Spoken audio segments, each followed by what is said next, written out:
Nagulat po ba kayo dito po sa pag-lift ng suspension laban po kay Ma'am Dimalanta mula sa Office of the Ombudsman? Well, unang-una, Corina, nais natin for the record, sabihin na hanggang ngayon hindi pa namin natatanggap yung order na yan.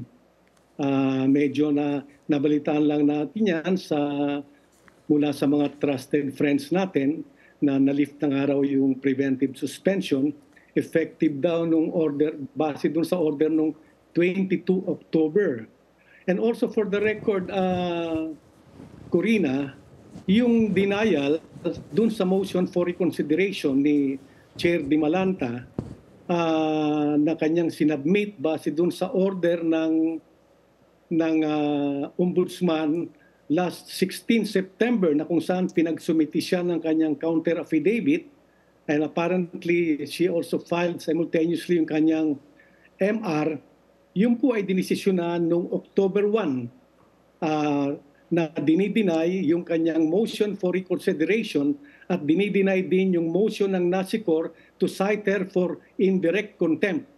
At yung October 1 na denial ng Ombudsman nung motion for reconsideration ni Chairperson Dimalanta at yung motion ng NASICOR to cite her for indirect contempt ay natanggap lang po namin kahapon.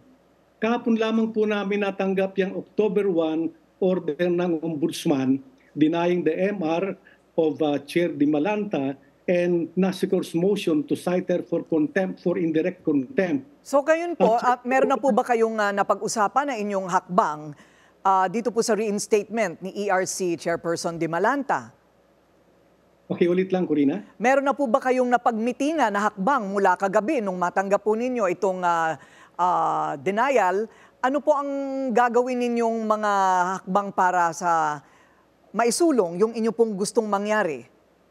Yan po ay ating iniskan at ipinadala po sa ating mga volunteer lawyers upang mapag-usapan namin ang tamang hakbang ng pagsagot dyan sa motion for denying yung aming motion to cite her for indirect contempt at saka yung motion denying also yung motion for reconsideration ni Chairperson Dimalanta. Okay. Ngunit, dahil po sa lifting ng suspension na yan, medyo maiiba ang ating pag-uusapan ngayon at inaantay lang namin ngayon yung copy namin, yung order ng October 22, October 22, 2024 na hanggang ngayon hindi pa namin natatanggap. Okay. So yan ang aming antay ngayon para ma-file natin yung appropriate na response dyan sa order lifting the preventive suspension ni ERC Chair Dimalanta. So malinaw na hindi malinaw sa inyo. Bakit? Ano po yung basihan? Ano po?